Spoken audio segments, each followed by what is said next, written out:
Hello, Butterfly, a blog by Wendy Britt Walker, aka Pajama Pixie.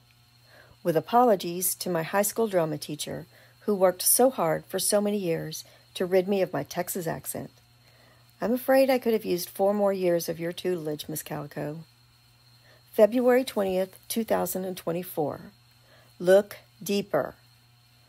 Why is it that we look at strangers as two-dimensional?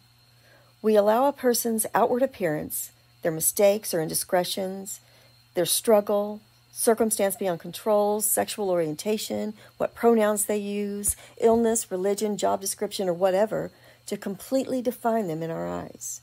Why do we slam that door so damned quickly? Oh, I know the answer, self-preservation. We guard our little hearts so that we lessen future potential pain. But what if, just what if, what we are actually doing is making our own lives smaller? What if that other person has something so much more to offer, and it might just be what we need in our own life? Allow me to preface the rest of this. I am not saying that we should allow toxicity into our lives. I am not saying that we should overlook indiscretions to the point that we allow bad stuff to overtake us and do us harm. But 95% of the time, we have far more in common with others than not. And 95% of that which we do not have in common still isn't necessarily bad stuff. It might even lead to bigger and better things in our lives. My sister Liz and I were so fortunate to have been brought up by parents who taught us to see past the superficial and knee-jerk judgments, and to give people more than just a momentary chance. They didn't teach us by their words, Father knows best style, but they did so in the way they lived and interacted with others. They would frequently bring home people who would have been considered, well, actually, people who might not have been considered in any way at all. Mom and Dad might befriend the young married couple from Iran who ran the store on the corner during that whole Iran crisis.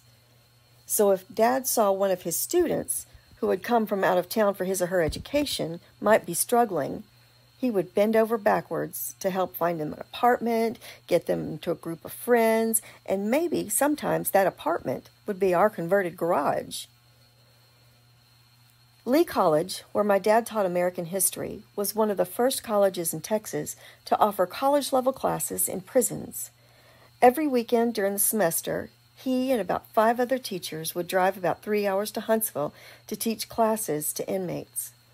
When the time came for a student inmate to be released, Dad and his cohorts would work with him and his parole officer to help find resources, a place to live, job resources, health care, maybe a driver's license or ID, and Mom would take them to the grocery store and get their fridge and pantry filled up with food.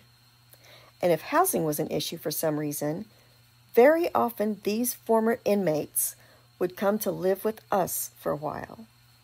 There was a time in my life when ex-cons were almost like nannies to my sister and I, and we would come to think of them as funny, smart, silly, dear family.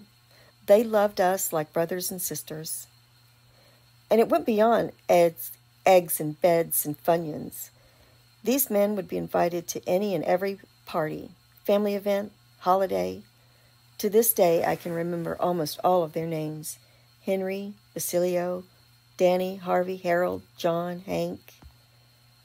I guess my point is that it's really easy to say, I don't want to be associated with that type of person because A, B, C.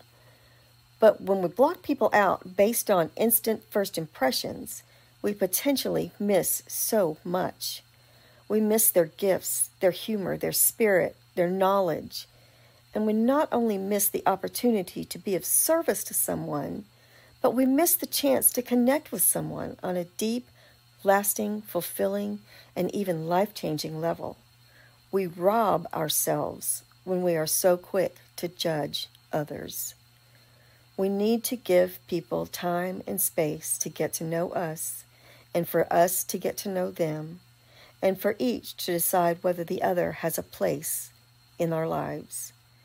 If we don't, we just might miss out on so much good stuff. Thank you so much for listening. I appreciate it. And hopefully I'll be doing more of this because it's kind of fun. Thanks a lot. Good night.